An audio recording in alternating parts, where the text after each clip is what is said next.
This is the podcast that we ask our guests from in front and behind the camera, how did they get their foot in the door? What was the key to unlocking their success? What's their story? Honey? Home. Our guest today is a legendary director.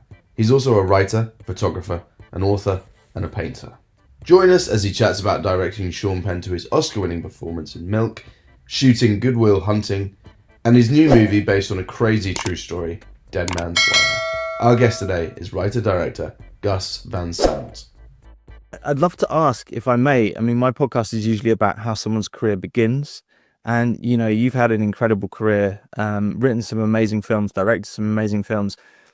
Where did it all begin? Like, what was your first love? Was it writing? Was it directing? It was painting. I was originally painting in school when I was younger. And then when I went to college, I decided to major in film because a major in painting might not be useful. And as I know now, like, your major doesn't necessarily matter, that people aren't you don't have to have your diploma for a job interview. But I majored in film, and I started working in film as I was still painting a little bit. And the thing that became clear in the 70s and 80s when I was learning this craft, I worked for an independent filmmaker who had a massive hit with this film called The Groove Tube that he had made on his own with money that he had, as a child actor. He had saved up money to pay for this movie, and he had a storefront comedy theater in New York with some other friends. One of his friends was Chevy Chase, and some of the friends of his went to do Saturday Night Live. And he had already made The Groove Tube, so he was kind of already like a big deal. So he didn't go working on Saturday Night Live, although he probably should have. But he was at Paramount, and he had movie deals at Paramount. But he originally had done this thing on his own, and other people that I kind of was following, like John Waters, made Pink Flamingos all on his own, and John Sayles had made the Secaucus 7, which was sort of a breakout independent film, completely independently on his own, that he found a distributor. So people were doing it, making films on their own, and then trying to get into festivals and so forth. So I did it with Mala Noche, which was my first film, which played in England for months and months and months. But just following in the footsteps of other people that had done that. And then that movie didn't do as well as, say, John Waters' film or my boss's Ken Shapiro's film. But it did get me to the next project. And when it comes to writing and sitting down, putting pen to paper, that's a huge discipline. Same, I guess, as painting or anything along those lines, where you have to dedicate yourself to something for an amount of time to get good at it. Writing something like Drugstore Cowboy, which was obviously the next one after that. Do you take influence from things that happen in your life? Is it usually based on something that you've kind of grown up with? How do you draw your inspiration when you write a script? Well, sometimes it's things that are just happening in front of me, people that I get to know, or places that I get to know, or worlds, of places, worlds of activity, that impress you and you start writing about. But the ones that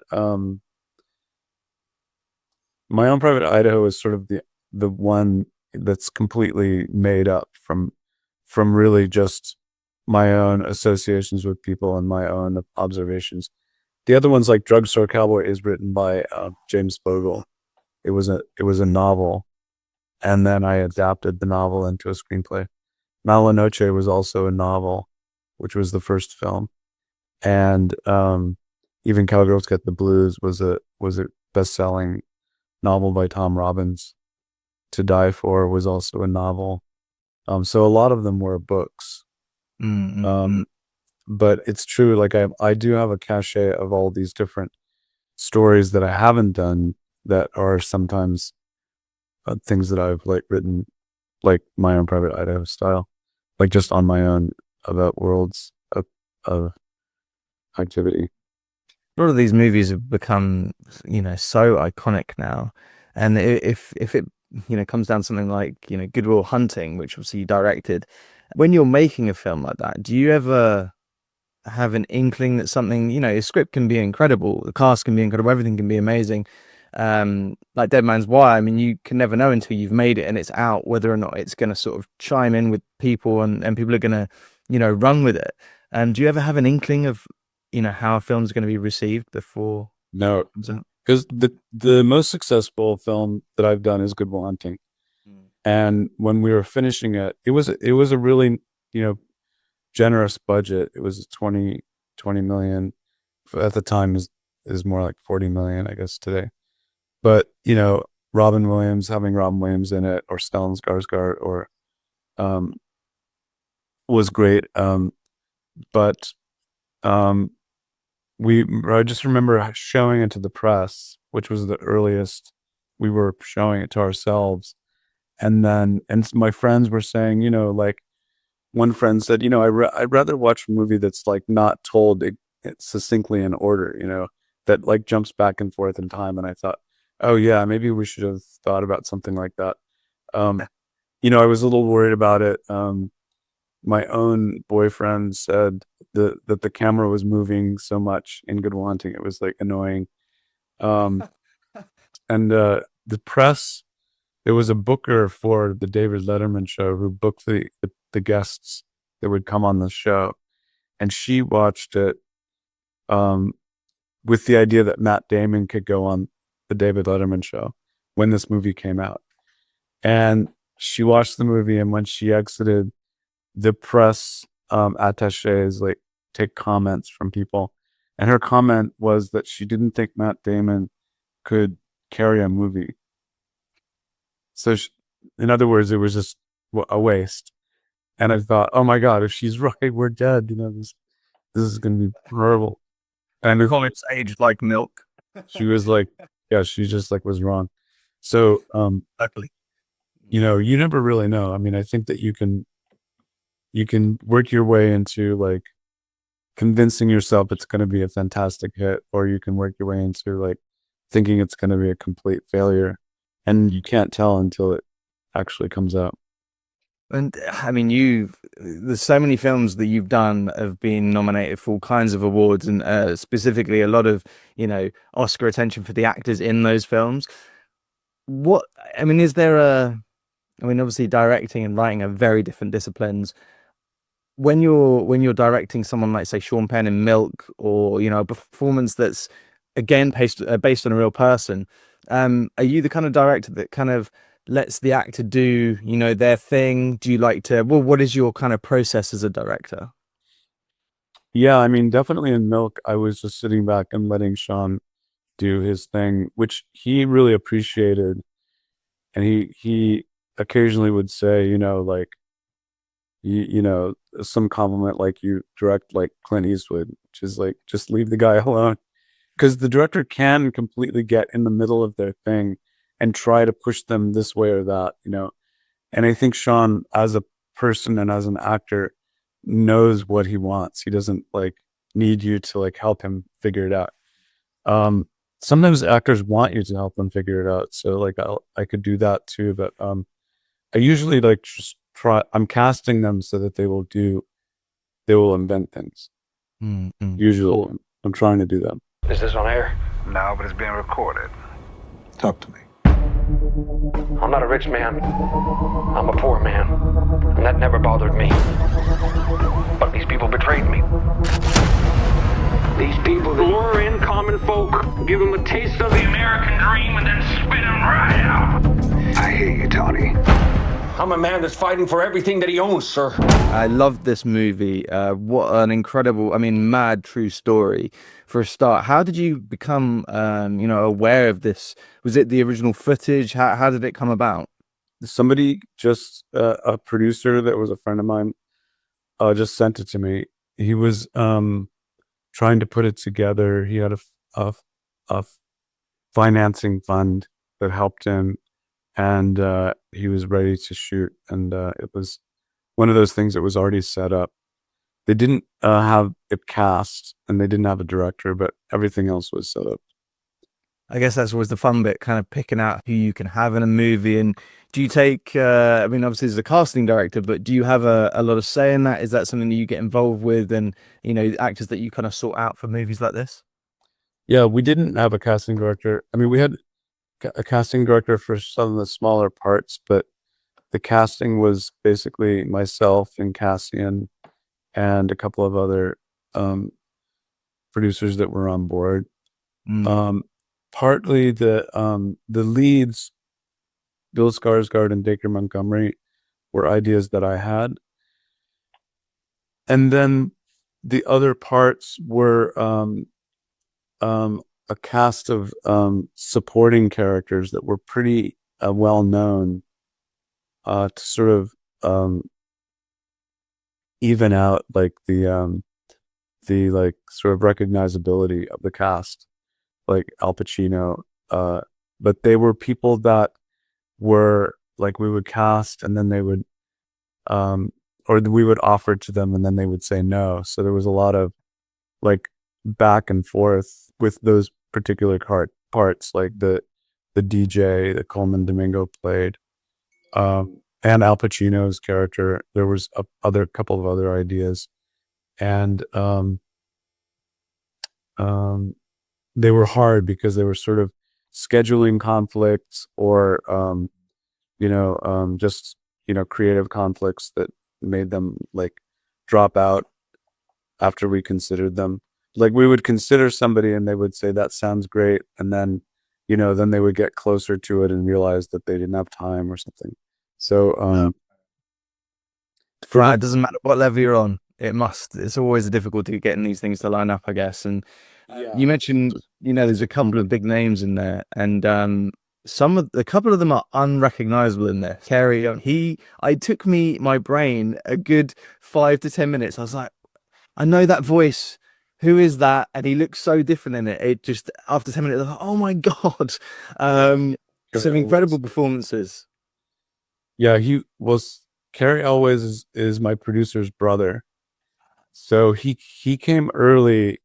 He was an early addition to the cast that wasn't going to change, because he was close to the producer. But yeah, he looked quite different. And as a matter of fact, I hadn't seen him except for in films, like in particular The Princess Bride. So I don't remember actually ever physically meeting Carey until he came to the set. And I just thought, okay, well, this is what he looks like now. And I didn't realize that he had really changed his look until like we were done shooting, and all of a sudden he was back to his old look. And I was like, oh, so you could have looked like that and not like this other character. But he was quite different, yeah. And although his voice was recognizable, it was very different. His voice was sort of deeper, and he'd done something to it to make it sound very different. Oh, yeah. Yeah, no, brilliant. And in terms of, a movie like this, when you hear it's made and it's based on a true story, you kind of think, okay, let's see how close this actually is. And I really enjoyed at the end of the film when you get to see a couple of bits at the end and you see the real people, and a couple of moments of comedy in the film, which I thought were put in there for to make it more of a movie and entertainment, were actually things that happened, little moments and little funny things. And that must be a lot of fun when you see footage of something that's obviously a very serious matter, and the people that are going to be portrayed are actual characters, and they have little little sort of mannerisms and funny little moments that you're like, well, we'll put that straight in. Yeah. No, that was one of the attractions to the story, and we had in the script, the screenwriter had put links that would bring you to the actual voice of Tony, and moments when he called the police and moments when he was on the street. And it was all like, you couldn't make it up. It was quite odd, and he was had a lot of energy. I don't think he slept for the 4 days that the story took place, and was he was antic, and he was funny, and then he was also terrifying at the same time. Mm. Well, it's a brilliant film. I really enjoyed it, and I really appreciate you letting us all see it early, and because in the UK it's not out here yet. Out of the many incredible actors that you've worked with, and collaborators on film as well, like the crew and cinematographers and everything else, do you have a specific team that you bring along with you on each job now? Have you kind of brought people with you? I noticed in this one there are a few actors that pop up that you've obviously worked with before. Do you like to sort of do that and carry along people that you've worked with over the years? Yeah, I mean, if I can, if there's the part, and if they have time, and if they're not busy, yeah, it's cool to keep going in different projects with the same actors. I guess you can have a shorthand then. There's kind of already. Yeah, you already know how you're working and so forth. So yeah, I do.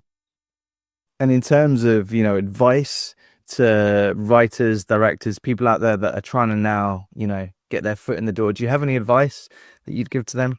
I keep hearing this from other people. Perseverance is really important. Like George Lucas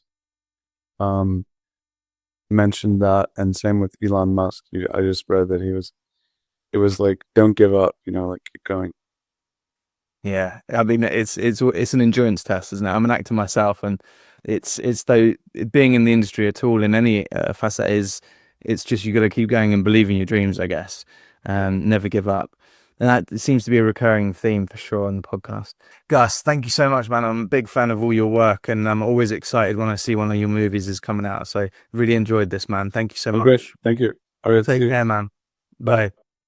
If you enjoyed this episode and you want to support us, get early access and exclusive content, all ad-free, click and join the Life in Film YouTube channel and become a member now. Thank you to our guest Gus and Dominic and the team at 42 West. As always, thank you to our sponsors, movieposters.com and BetterHelp.